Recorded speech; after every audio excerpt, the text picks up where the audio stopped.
Cold wind ripped through the edge of an old steel town, rattling loose metal sheets on the abandoned warehouses.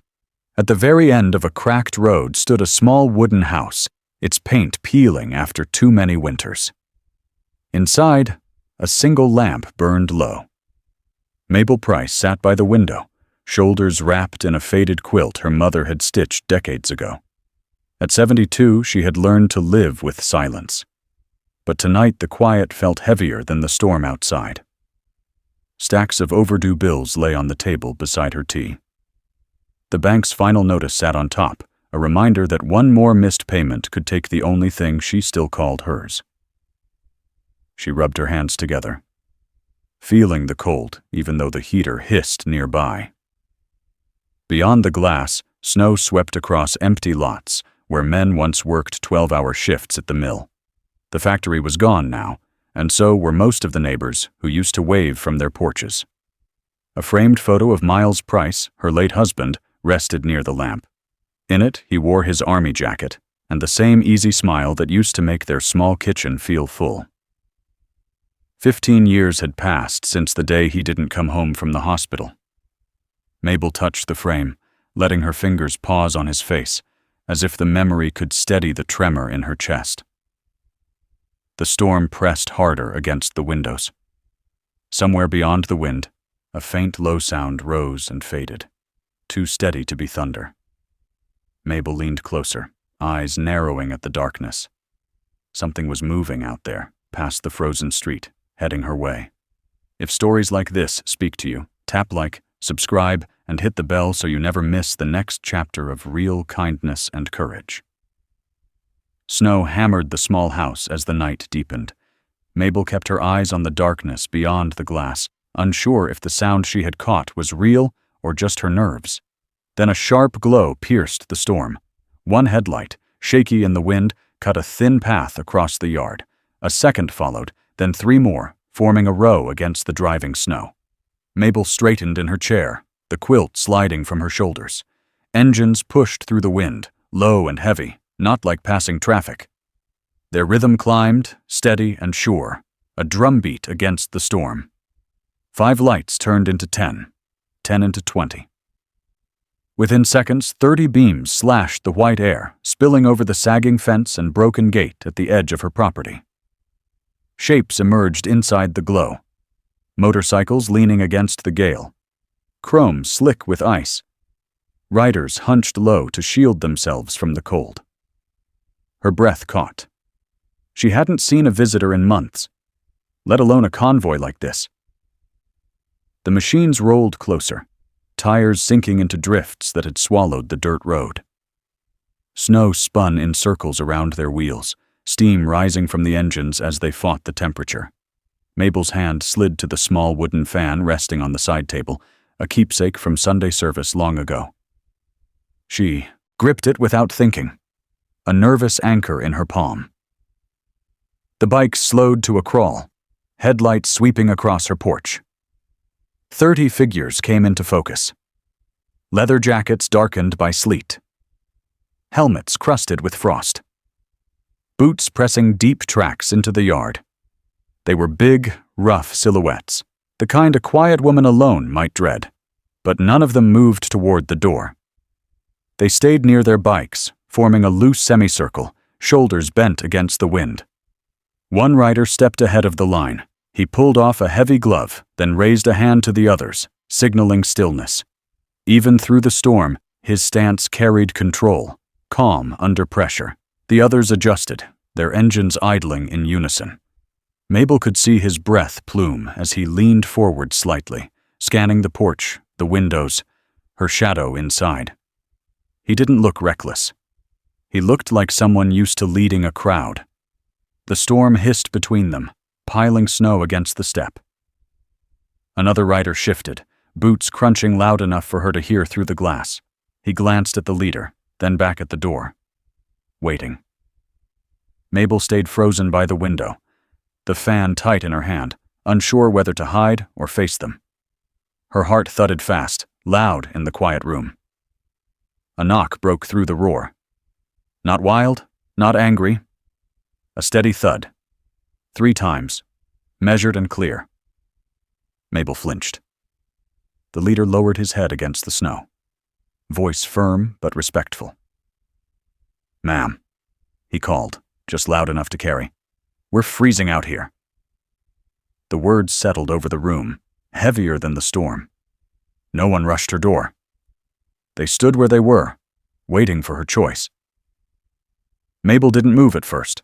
The voice outside stayed in her ears, low and steady against the storm. She stood with one hand on the window frame, the other gripping the old church fan. The wind scraped at the siding, rattling the door. She looked at Miles's photo by the lamp. His smile met her, and the words he used to say slid into place. "Always help the traveler." She set the fan down and pulled the quilt tighter, then let it fall so her hands were free. The floor was cold under her slippers as she crossed the room, passing the stack of bills and the bank's final notice. Another knock came, same 3 beats. She stopped at the door, laid her ear against the wood. "Who's leading you?" she asked. "Cole Barrett," the man said. "We're off course." Just trying not to freeze, she unhooked the chain an inch. Snow pushed through the crack. Porch light caught a helmet, a beard tipped with ice, eyes fixed on her without rushing. Engines rumbled behind him, a slow, steady wall of sound. He raised his hands, palms open. "We don't want trouble," he said. "If you tell us to leave, we will." A sharp clang came from the yard, one bike slipping on ice, a rider steadying it fast. The sound cut through her chest, a warning of how thin the line was between calm and chaos. She swallowed hard, fingers firm on the latch. "If I open this door," she said, "you follow my rules." "Yes, ma'am." No shouting. No wandering. Boots on the mat. Helmets by the wall. "Yes, ma'am," he repeated. He turned, gave a small sign, and the engines shut down in pairs until the yard went still. Mabel pulled the latch. The door stuck, then opened wide, letting snow and wind rush in. 30 figures stood beyond the porch, leather dark with sleet, scarves stiff with frost. Cole stepped back, nodded once. 5 at a time, she told him.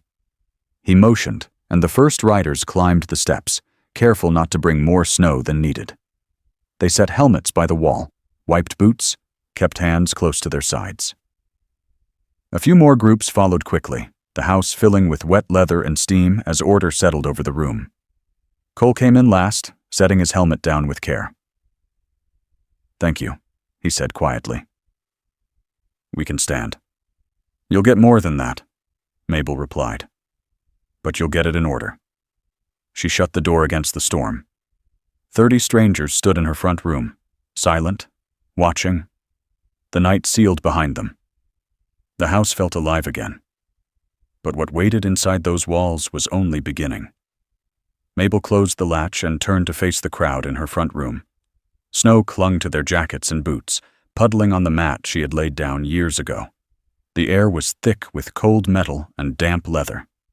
She moved toward the kitchen without a word, the old quilt brushing against her legs. The house needed warmth, and so did these men. She reached for the iron switch on the wall and turned the heater higher, then bent to light the gas under the big cast-iron skillet. A blue flame flickered to life, casting a soft glow against the chipped tiles. She pulled a heavy pot from the shelf, set it on the stove, and filled it with broth she had made from leftover chicken. The smell rose fast, cutting through the scent of wet snow. On the counter sat a sack of cornmeal and a bowl of grits. She poured water into another pan and set it to boil, stirring with a wooden spoon worn smooth by years of use. Behind her, boots shuffled as the riders spread carefully, giving her space. Cole stood by the door, helmet tucked under his arm, eyes steady on his crew. "Stay clear of the stove," he told them quietly.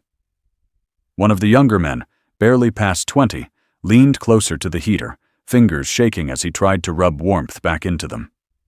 The light caught the tattoos climbing his wrists, but also the cracked skin beneath. Mabel glanced at him, then reached for an old towel and draped it near the vent so he could dry his hands without dripping on the floor. She pulled chicken from the broth and laid it on a plate, then dropped small squares of butter into the pan. The scent of fat meeting hot metal filled the room. She poured batter into the skillet, the hiss sharp and bright. Steam curled around her shoulders as she flipped the first piece of cornbread. The men watched, quiet. Their faces softened in the kitchen light, frost beginning to melt from their beards and scarves. One of them whispered a low, "Thank you, ma'am," barely above the crackle of the pan. Another cleared his throat and offered the same. Their voices were rough but sincere. Mabel placed bowls on the counter, ladling hot broth over the chicken and sliding cornbread beside each serving. She spooned grits into small cups and set them next to the plates. "Take one," she said. "Eat standing, no crowding the stove." Cole stepped forward first, taking a plate with both hands. "Appreciate this," he said, quiet enough not to startle her. He passed a bowl to the man behind him, making sure the line stayed neat. One by one, they followed. Gloves came off, revealing hands red from the cold, knuckles split from long hours on the road. They ate in silence at first, the only sounds the scrape of spoons and the steady simmer from the skillet. The heat pushed back the damp air, spreading across the floor and up the walls. Mabel worked without pause. She kept an eye on the pot, turned another batch of cornbread, and checked the edges so they wouldn't burn. When one biker reached for a plate too soon, Cole touched his arm and gave a quick shake of the head. Order returned with no words. For a moment she caught her own reflection in the dark window, a woman standing straight, cooking for 30 men who had appeared out of the storm. Miles's picture sat near the lamp, his eyes catching the light. She felt his calm there, steadying her hands as she passed another bowl.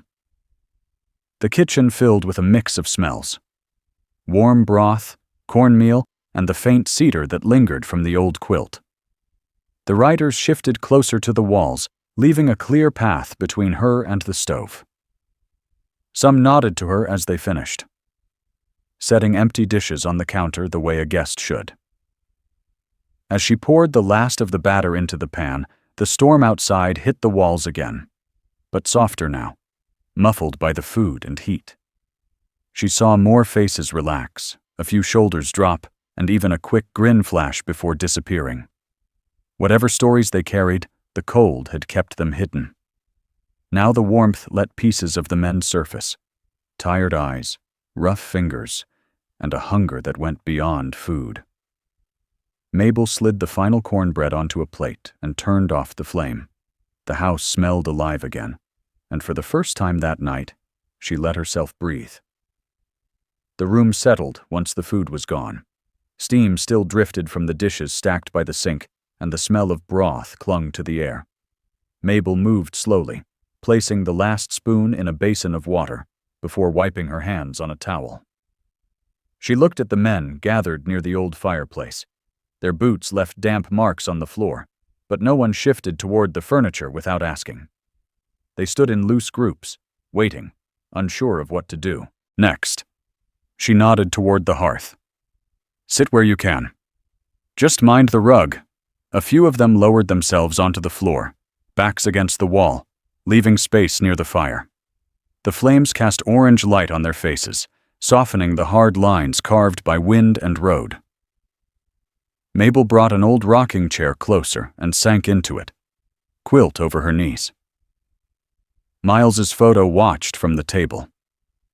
She traced the edge of the frame with one finger, then spoke. "My husband worked at the mill when this town still had work. He'd come home coated in steel dust, smile at me like the day hadn't touched him. When the plant closed, we thought we'd find something else. He went off to help fix trucks at the base, caught pneumonia, and he didn't come back." Her voice held steady, though her hands tightened around the quilt. "It's been 15 years, but some nights it feels like yesterday." No one filled the silence. Cole crouched near the hearth, resting his forearms on his knees.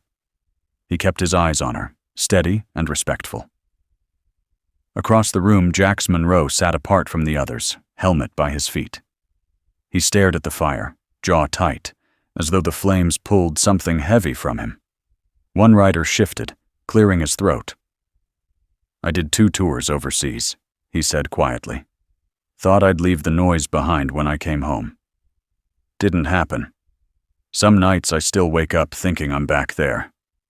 He glanced at Mabel, then at the floor. Another spoke up from near the hallway. "My brother didn't make it out of a wreck last year. We rode together since we were kids. Bike's still in my garage. Can't touch it." His words dropped into the room like stones. Cole stayed silent for a long moment, then said, "We all carry something. Road helps until winter like this catches you." He looked toward Jax. "Kid, you want to say something?" Jax hesitated, fingers tightening on his helmet strap. "Lost my dad last spring," he said finally. "Couldn't stay in the house."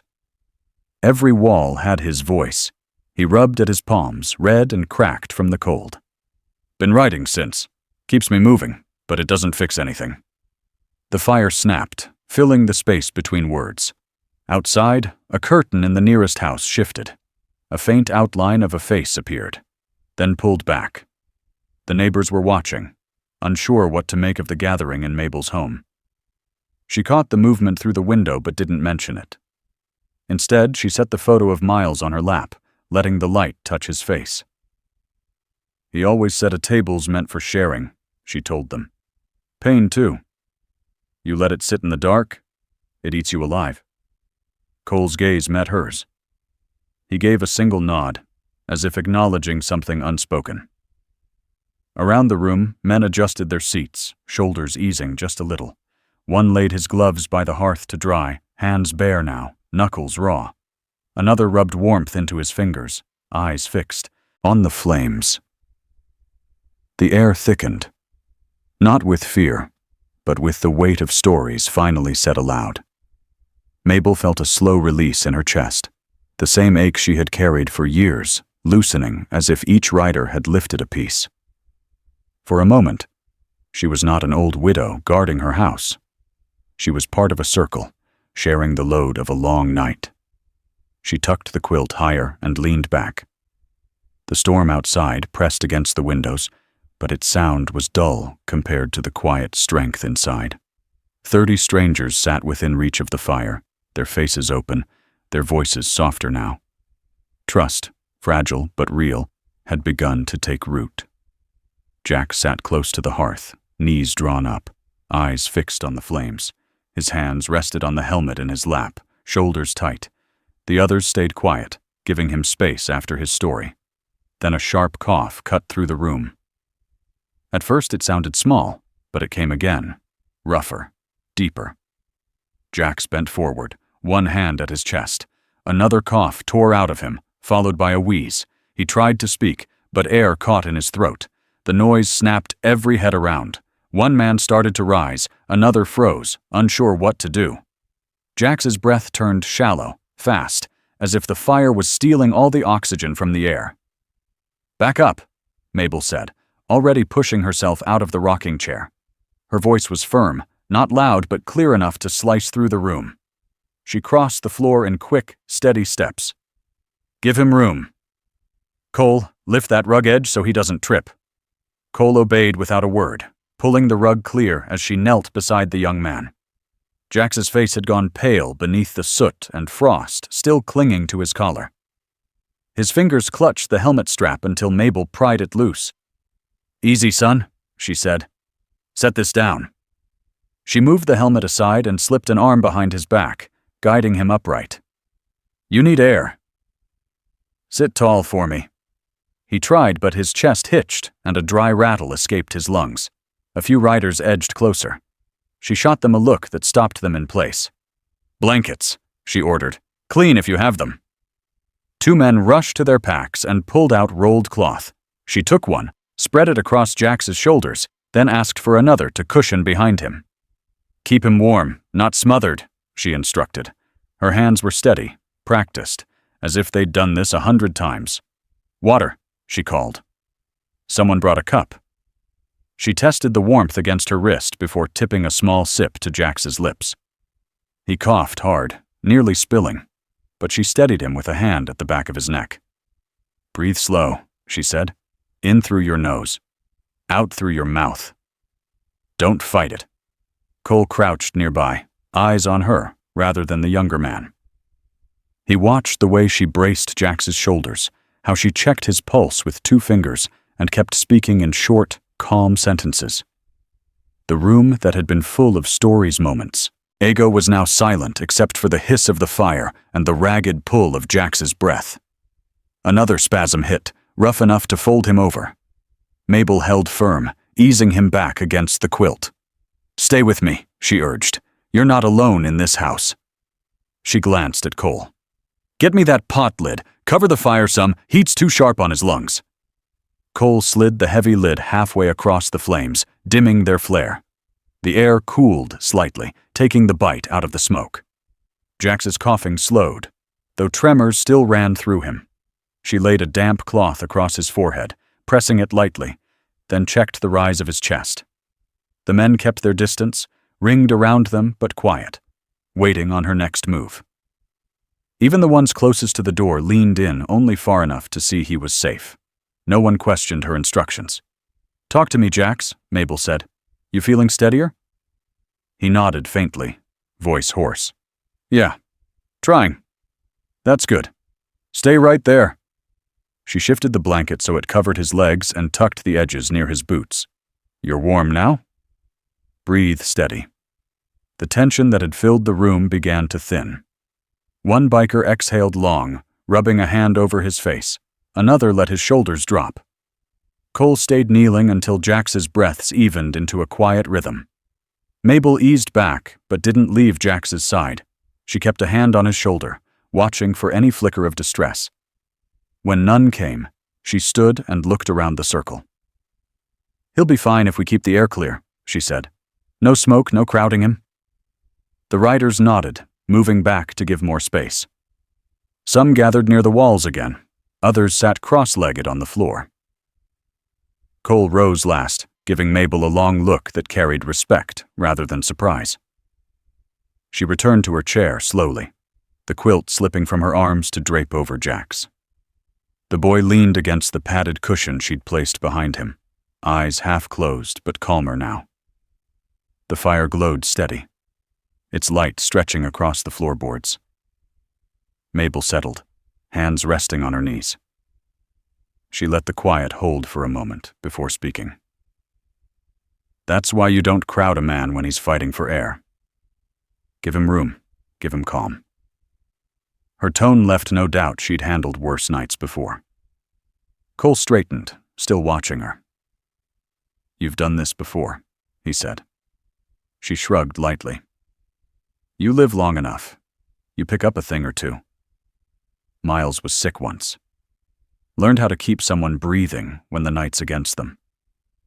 The men exchanged glances, each taking in what had just unfolded.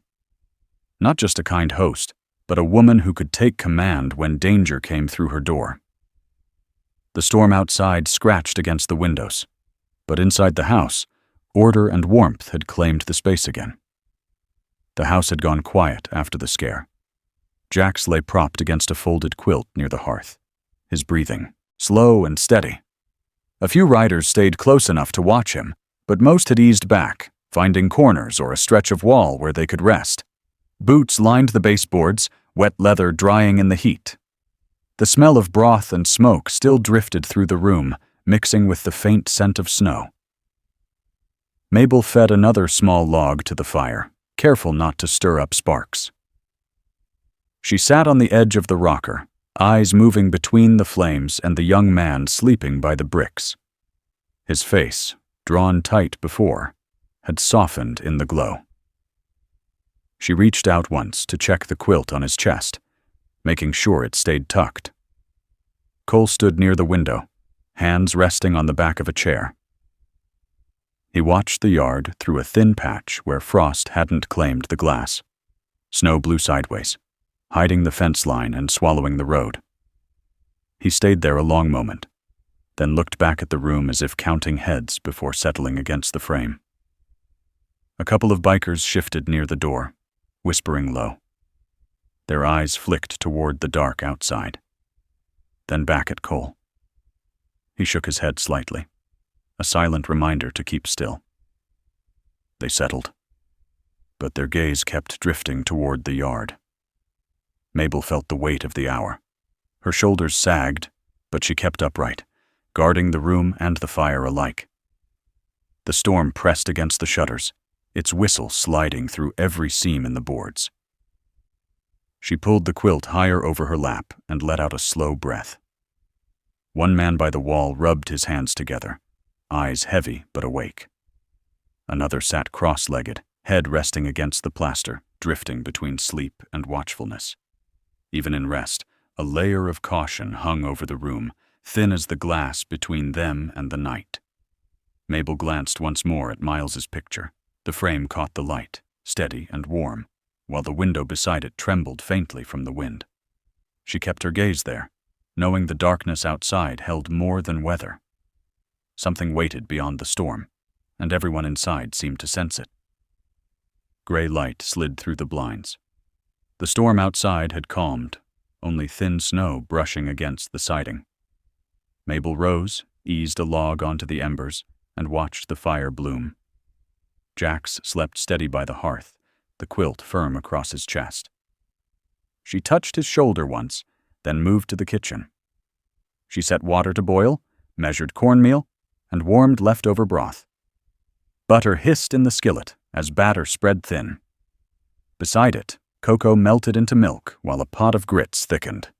Steam drifted into the hall, warm against the cold boards. Cole appeared at the doorway, helmet under his arm. "Need a hand?" "Line them up," she said. "One plate each, keep it moving." He nodded and spoke quietly. The riders formed two neat rows, boots on the mat, helmets stacked by the wall. Mabel ladled grits, laid cornbread on plates, passed cups of cocoa. Each man stepped forward, murmured thanks, and carried food back to the room. Jack stirred awake at the smell of breakfast.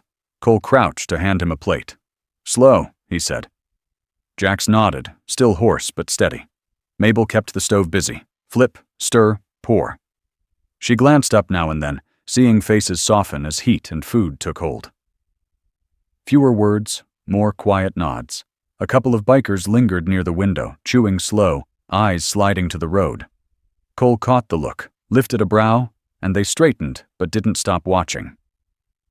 Across the street, a curtain twitched, then stilled. The bike sat under a crust of frost. For a breath, Mabel thought the worst was behind them. 30 strangers fed, a long night fading into morning. Cole finished his cocoa, set the cup aside, and eased toward the glass. He raised the edge of the curtain just enough. His shoulders tightened. One rider by the door stilled, head tilted toward the wind. Outside, under the last scrape of the storm, a faint rumble stirred. Low, steady, climbing from somewhere beyond the hill. It wasn't weather. It was engines. And every man in the kitchen turned toward the sound. The first tremor was so faint, Mabel thought it was her own hand on the counter. The tin cup beside the sink rattled once, then steadied. A second later, it jumped again, sharper this time, sliding an inch across the wood. She froze, spoon halfway to the pot of grits. Cole's head turned toward the window. The riders nearest the wall went still. Cocoa forgotten. Another vibration rippled through the floorboards, running up Mabel's calves like a slow drum beat. From outside came a sound too steady to be the wind, a rolling growl climbing out of the snow. The oil lamp over the sink swayed on its hook. Its glass caught the light and sent a quick flash across the room. One of the younger men set his cup down carefully. The liquid inside quivered. Chairs scraped as a few riders rose, but Cole lifted a hand, and they stopped where they were. The noise deepened. It wasn't thunder. It had weight, a pulse, the kind of force that moves through ground before it reaches ears. Jax, still wrapped in the quilt, pushed himself higher, eyes wide. Mabel felt her own heartbeat trip against the rhythm outside. Through the glass, the white slope beyond the fence shivered, as if something underneath were waking. A line of frost fell from the window frame, Neighbors across the street cracked their doors, then quickly slid bolts back in place. Curtains shifted. One man's face showed for an instant before vanishing behind fabric. Inside, boots shuffled into a loose formation without a word. Someone slid a helmet closer with the edge of a boot. Gloves were pulled tight. The easy warmth of breakfast drained from the room, replaced by a steady readiness. The floor shook again, harder. Cups clinked on the table. Mabel set the spoon down and wiped her palms on her apron. "That's not the storm," she said quietly. Cole met her eyes, calm but alert. "Stay back from the windows," he told the room. The riders obeyed, spreading so they could move if they had to. The rumble gathered speed, swelling into a thick roar. It rolled beneath the yard, under the porch, into the beams of the house. The boards beneath their feet vibrated in unison, making the lamp sway in a slow arc. Mabel stepped closer to the door, keeping one hand on the frame. Snow blew against the glass, but beyond it she caught a darker line sliding over the hill. Movement layered over the white field. Engines. Dozens. Maybe more. Advancing in formation. Cole straightened, shoulders tight. Around him, 30 men shifted their weight, eyes fixed on the road. The quiet kitchen, moments ago filled with the smell of cornbread, had become a waiting post. Outside, the thunder of machines rolled closer, steady and unstoppable, until it pressed against the walls like a living tide. The roar broke wide as the first machines crested the hill. Chrome and black leather spilled into view, sunlight flashing off polished tanks. They came fast, line after line, tires cutting tracks through the fresh snow. The sound rolled across the valley and struck the farmhouse like a wall. Mabel gripped the doorframe. For a heartbeat, she wondered if she had made a terrible mistake opening her door the night before. The kitchen behind her was silent, only the low hiss of the stove left from breakfast. Out on the road, the noise swelled. Not 20 engines, not 50. Hundreds. Neighbors rushed to their windows, pale faces pressed against glass. One woman grabbed her child and pulled the curtains shut. Another man bolted his door so hard the latch rattled. Across the street, a garage door closed with a heavy slam. Fear spread quick as the riders poured down the slope. Cole moved first. "Positions," he said, calm but sharp. The 30 men who had shared Mabel's fire turned as one. Boots hit the floor, helmets snatched from benches. They filed through the front room, out the door, and onto the porch without a single stumble. In moments they formed a clean line at the edge of her steps, shoulders squared against the rush of machines.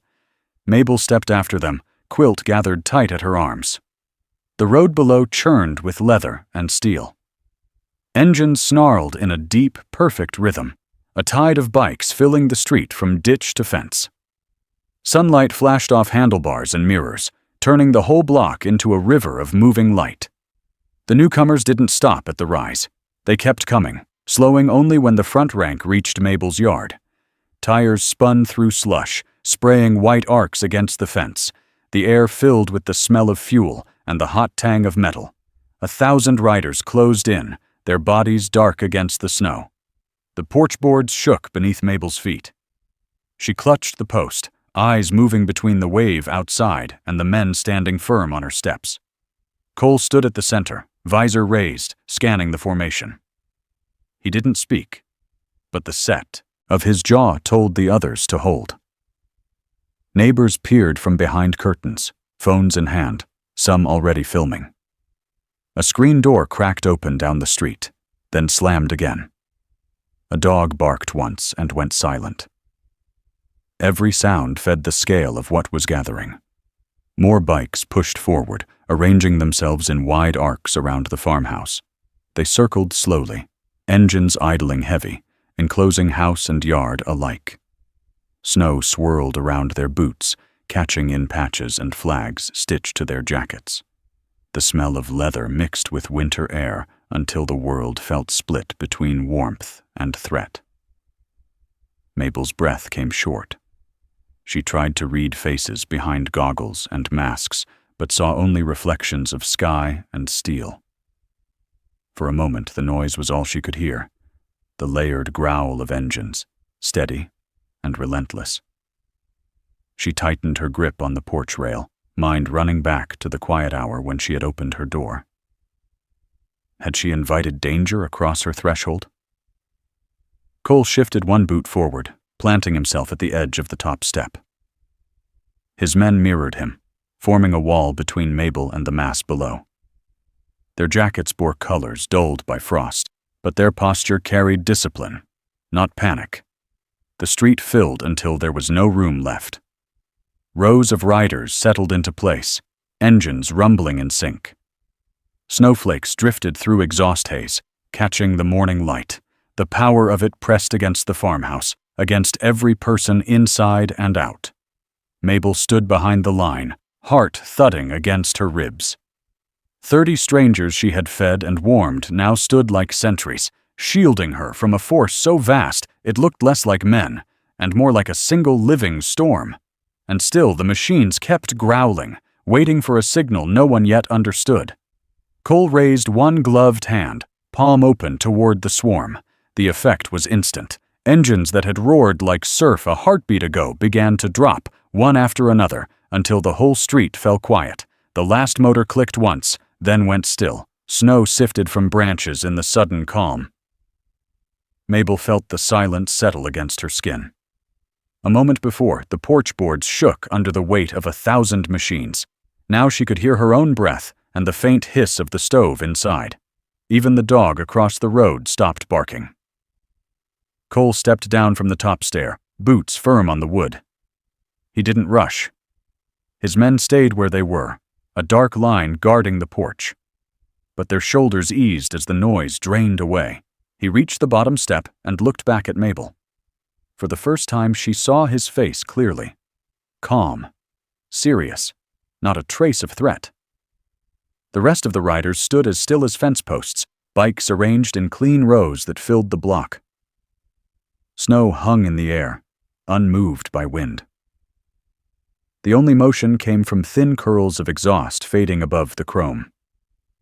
It felt as if the whole neighborhood had been pulled inside a single breath. Across the street curtains, opened just enough for eyes to peer out. A door creaked. Someone stepped halfway onto a stoop, then froze when they saw the scene. The power in the air wasn't anger anymore. It was control. Discipline that carried respect. Cole took another step forward, stopping just short of the yard. He removed his helmet, tucked it under one arm, and let the other hand rest at his side. His gaze held Mabel's. There was weight there, but not the kind that pressed with danger. It was the weight of meaning, waiting to be named. Behind him, 30 men on the porch stayed locked in position. Their boots were planted, but the tension that had lined their backs was gone.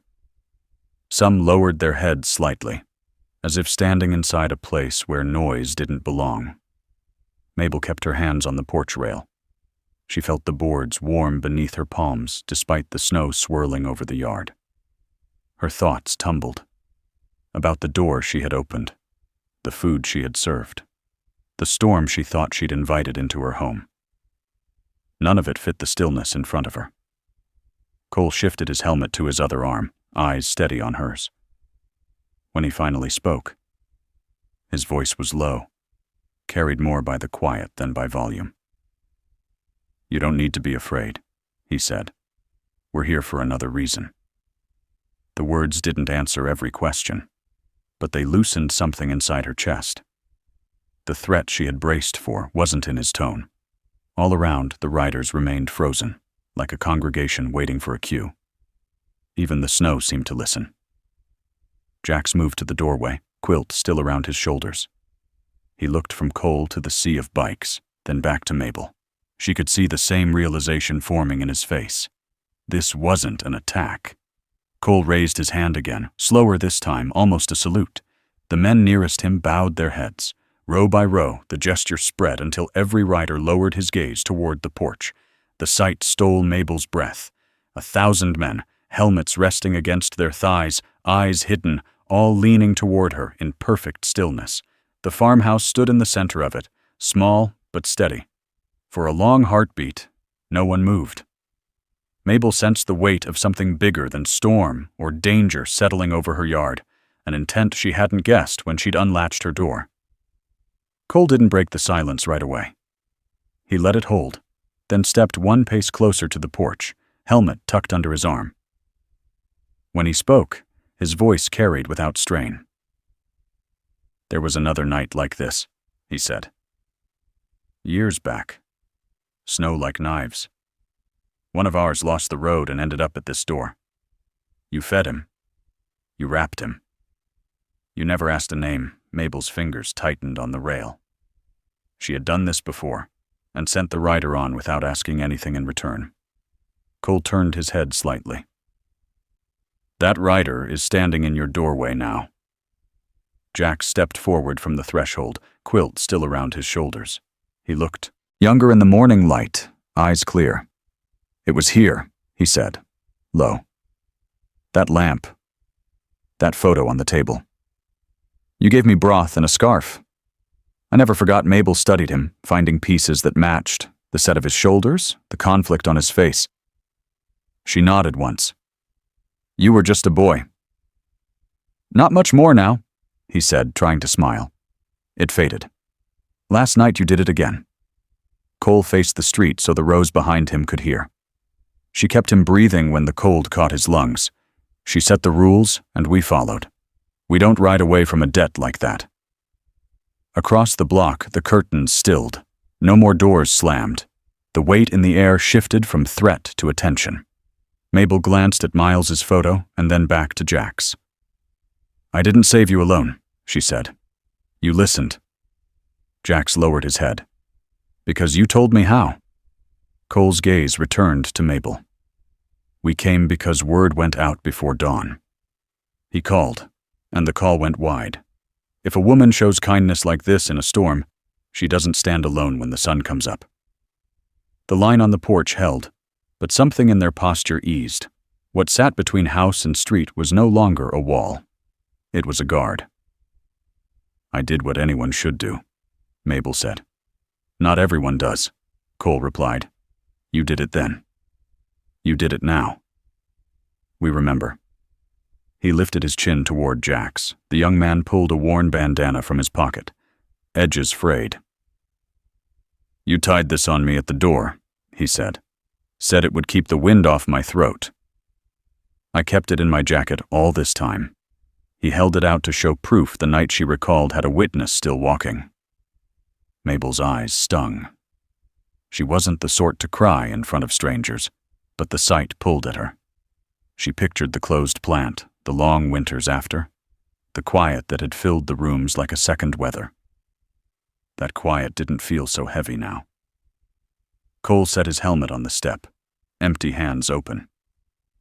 "We didn't come to scare you," he said.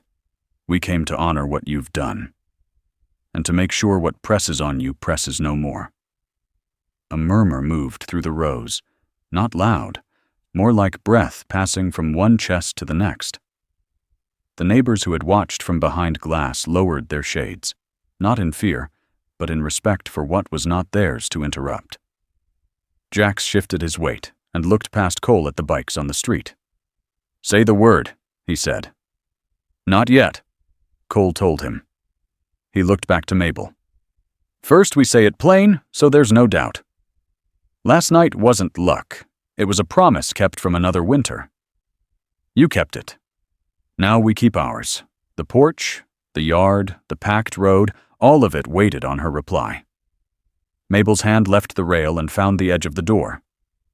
She didn't move aside or step forward. She just nodded once, giving permission for whatever came next to enter her life. Cole lifted 2 fingers toward the road. From the rear, a diesel horn answered. Trucks rolled over the hill, flatbeds, a box truck, a fuel rig.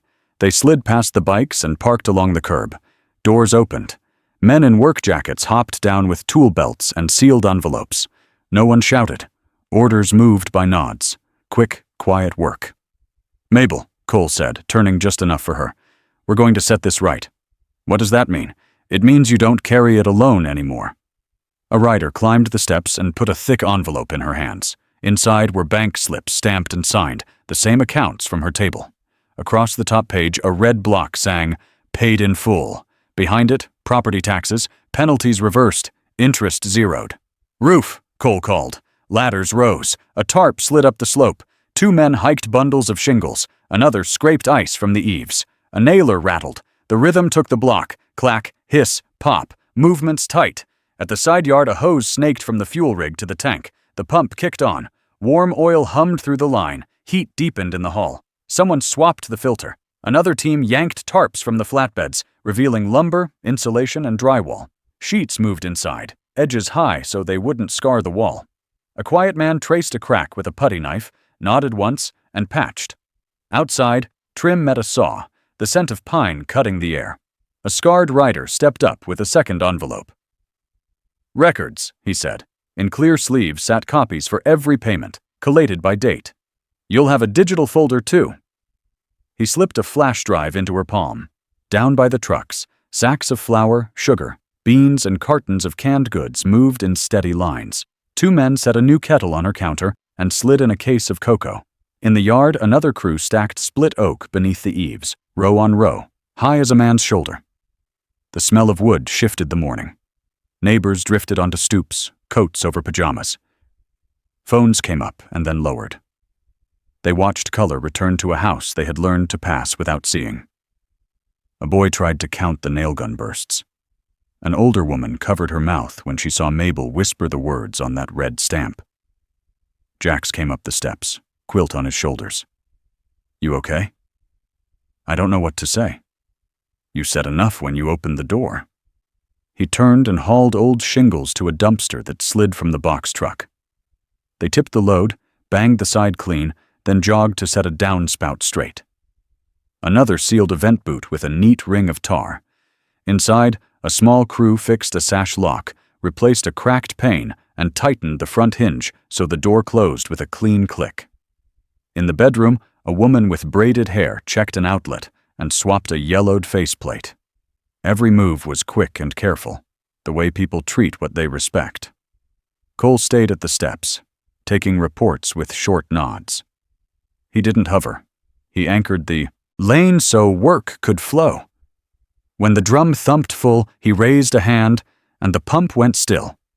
When the roof called for nails, a box slid up a ladder in a gloved hand.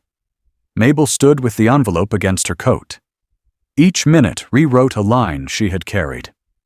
The due dates, the numbers, the crease worn into paper on nights she couldn't sleep. The red stamp didn't fix the years behind her, but it lifted the weight that had pinned her. On the curb, a rider snapped a photo of the meter and texted it. Another logged the delivery. A third set a small sign by the steps with a phone contact if the tank ever ran low. None asked for thanks. This was simply what followed a promise. When the nailers eased and the last grocery box crossed her threshold, the crews stepped back and looked to Cole. He turned to Mabel, not smiling, but easier. "Anything else?" She looked at the stacked wood, the bright shingles, and the papers in her hand. The letters on that top page stayed clear as a bell. She didn't add a request. She just nodded. And for the first time in years, stood a little taller on her porch. Across the street, curtains no longer hid faces. Doris from the corner store stepped onto her porch, coat pulled close, eyes wide at the line of bikes and the crews on Mabel's roof. Beside her, Mr. Finch held a coffee mug, forgetting to sip. The fear that had pushed them behind locks now softened into plain surprise. Children pressed cheeks to windows, breath fogging the glass. A boy pointed at the riders stacking firewood, whispering to his sister as if naming heroes in a book. 2 teens slid their phones away, choosing to watch with their own eyes. Neighbors traded quiet looks. The woman who'd bolted her door earlier unlatched it, leaning on the frame as she watched men lay the last shingles in clean rows. Even the mail carrier stopped at the corner, sat back in his truck, and tipped his cap toward the porch. For years, people had crossed this block without pausing. Mabel's house had been a shadow they avoided, a reminder of winter stories they didn't want to own. Now, as riders cleared tools and dusted snow from their jackets, the block felt different, like a stage holding something worth keeping. Doris folded her arms, lips pressed tight, then let out a breath she didn't know she was holding. Finch lowered his cup, nodding once toward Mabel. On faces up and down the street, the edge of judgment peeled away, replaced by respect, taking its first steady breath. Mabel stood on the porch as the last hammer went quiet. Morning spilled across the yard, catching on the new shingles. Warm air drifted from seams now sealed tight. She stepped inside, the door shut cleanly. No scrape, no draft. A small thing, yet it told her the house had changed. In the kitchen, the floor lay steady, no more rising beneath her step. The scent of fresh oil mingled with coffee. She opened the pantry, shelves filled with cornmeal, rice, beans, a jar of honey, boxes of cocoa. Looking at those simple things, a weight slid off her chest, as if someone had lifted a stone she'd carried through too many winters. She crossed into the bedroom. The quilt was smooth, and no cold crept from the window. On the table, Miles's photo gleamed in a stripe of sun, the glass newly polished. Mabel set her hand on the frame, warmth running through her fingers. "You see, Miles? We have a home again." Down the cellar steps, the new gauge rested steady above half. Each stair felt solid underfoot, no hidden crack to fear. Back in the living room, the fire glowed over the papers marked, "Paid in full." She brushed the words once more, then laid them gently down. Outside, a few bikers packed tools, stacking the last of the wood. They worked quietly, not asking for thanks. Mabel breathed deep, eyes moving across rooms now trim and warm. For the first time in years, she stood without bracing against anything. Her gaze returned to the photo by the lamp. One thought settled, clear and calm. Tomorrow doesn't scare me anymore. Engines rolled to a low growl, lined up from Mabel's porch down the lane and out past the mill road. Snow caught on polished tanks and chrome bars, turning the column into a slow river of steel. Cole raised his hand, and the first row eased forward, each rider lifting 2 fingers from the handlebar as they passed her steps. Mabel stood still, coat pulled close, the morning light behind her. She met each salute with a small nod. The pace stayed steady, measured like a hymn. Pipes rumbled, not in threat but in honor, their rhythm spreading through the street until the houses themselves seemed to listen. Neighbors lined both sides now, hats in their hands, faces open. Children pressed cheeks to window panes, watching the parade file past. Even Doris from the post office stood in her slippers, eyes wide, lips moving in silent count. Finch, who had locked his gate the night before, leaned on the fence without a word. Cole waited until most of the line had cleared, then rode forward alone.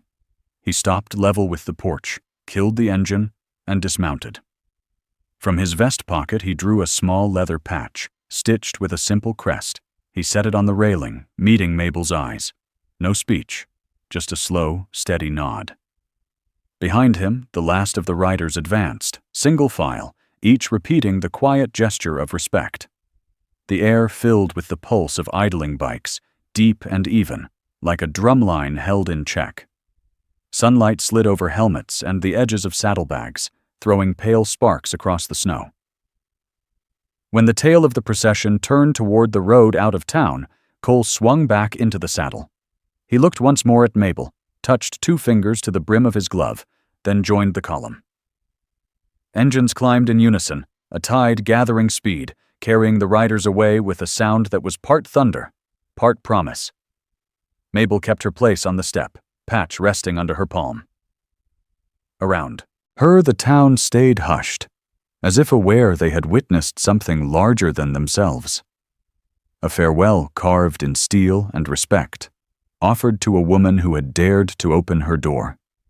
Mabel stayed on the porch long after the sound of engines faded. The air felt lighter, touched with a warmth that didn't belong to the sun alone.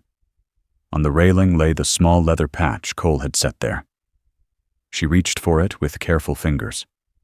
It was dark brown, stitched with a clean crest, 2 wings curved around a single star. The thread caught the light, neat and strong against the grain. She turned it over.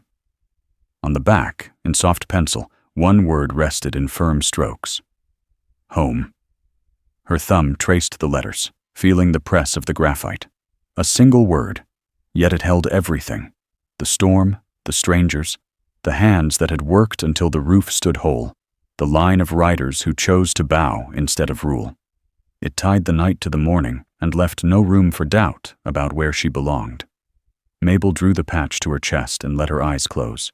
Miles's face rose clear behind her lids, steady as ever, the way he had looked across a supper table or over the hood of the truck years ago. She could almost hear him, low and sure. "You opened the door, Mabel. That's all it takes." A breath slid out, slow and even. The porch boards held firm under her feet. Beyond the yard, neighbors lingered in small knots, speaking softly, but she stayed with the quiet. This was a moment meant for one heart. She lifted the patch once more, turning it so the word faced the house. The new roof gleamed above the eaves. Smoke curled from the chimney, steady and thin. Inside waited the pantry, the warm floor, the picture frame catching light. Everything stood as it should, and for the first time in years, she felt herself steady too. Mabel tucked the patch into her palm, pressing it against the wool of her coat. "Thank you, Miles," she whispered, not sure if she meant her husband alone or the whole brotherhood that had just written their promise in work and steel. Either way, the message was the same. She wasn't alone anymore. Mabel lingered on the porch until the last echo dissolved into the cold. The patch rested warm in her palm. She tucked it into her coat pocket and opened the door, stepping into a house that now breathed easy. The latch caught cleanly. She stood for a moment in the entry, letting the quiet reach her. It did not press like it used to. She set the patch on the table by the lamp, next to Miles's photo. The pencil word faced up. Home. The stove held a slow bed of coals. She laid on a small stick, watched it catch, and closed the door. She spread the quilt on the couch. Outside, the street settled. Footprints marked the snow by the steps and then stopped at the sidewalk where sun glazed the crust. Curtains across the way fell back into place. The town had seen enough for one morning, and now it rested. Mabel walked to the window and lifted the shade an inch. The yard shone clean. Wood was stacked neat and high. The new shingles sat true along the ridge. A small tag on the porch post held the service number they had left for her. She smiled at the plain sign, the kind that keeps working after the moment has passed. She put water on for tea. While it heated, she rinsed the last plate and set it to dry. Her hands moved with a lightness she had not felt in years. No clock pushed at her. No unpaid notice waited. When the kettle began to sing, she turned the flame down and poured into a mug. Jax's quilt still rested near the hearth, where he had leaned through the night. She folded it once and set it on the back of the rocker. For a second, she pictured him in the doorway with that bandana in his hand. He had kept it. People do not carry what means nothing. She was grateful he came back, and that he left breathing well. From far down the road came a faint roll of engines, spaced and soft, more cadence than noise, steady as church drums on a Sunday. It moved across the cold and thinned until only air and the tick of the stove remained. The sound did not leave fear. It left a sense the world can answer when called. She sat with the tea and looked around her living room.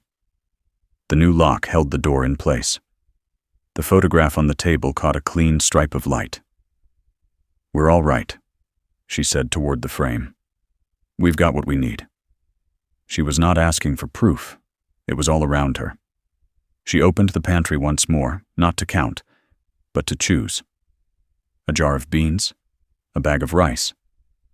She planned a simple supper without checking a balance or a due date. Maybe Doris would take a bowl, and Finch help sand the back steps when the ice melted. The thought did not tire her. It felt good to think of company. When she finished the tea, she wrapped the quilt around a cushion and set it where she liked to rest in the evenings. The room held a good warmth. She cracked the window just enough to taste the air and then closed it again. A small act, but it reminded her she could choose how open or shut her home would be. By noon, the town fell fully quiet.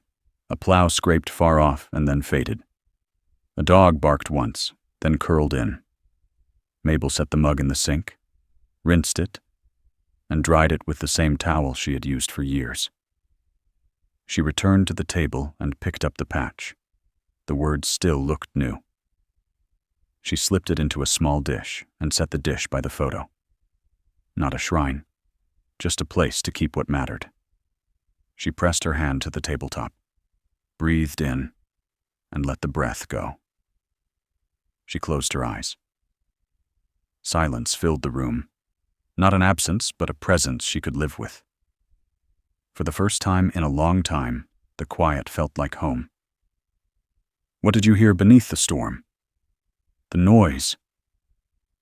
Or the promise? A widow opened a door, and 30 riders changed their posture. At dawn, 1,000 engines bowed their heads. A small leather patch on a porch rail said one word that matters. When the world goes cold. Home. If kindness could call a convoy like that for Mabel, what could it call for you? Not a parade, maybe. Maybe something quieter that still shakes the ground. A bill erased. A hand on your shoulder at a hard hour. A roof that finally stops leaking. A phone that rings when the night is long. The road answers people who answer each other. Think about the last winter you carried alone. Who showed up? A teacher who believed your kid could do better. A neighbor who shoveled both sidewalks without asking. A stranger who paid the grocery gap when the card said no. Those moments are markers. They live longer than thunder. Think, too, about the door you could open. Is there someone on your street who keeps their lights dim to save the bill? Is there an elder who pretends they are fine because pride is cheaper than heat? Is there a young rider, car, bus, bike, doesn't matter, who needs a place to breathe for one night? You don't need a crowd to change the weather in one house. Here is your part in the story. In the next 7 days, pick one act that costs less than a tank of gas and gives more than a full tank feels like. Cook a pot that feeds more than your table. Cover a fee without posting about it. Sit with someone who has run out of words. If you can't do money, give time. If you can't give time, give attention. Attention is the first door. Then come back here and tell us what happened. Whose name do you want to lift today? Who lifted you years ago? And what did they teach that still keeps your roof steady? Drop a line in the comments, right here, right now. Write the first name, or just the initials, of the person you'll check on this week.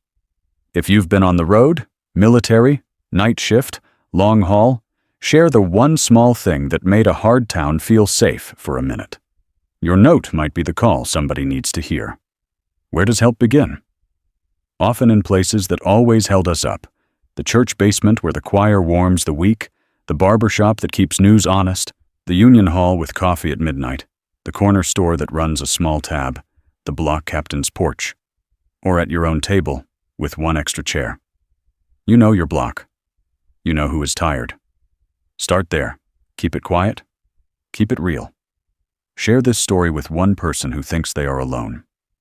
Send it to the friend who works 2 jobs and still scans the mailbox with a knot in their stomach. Send it to the auntie who never asks for help.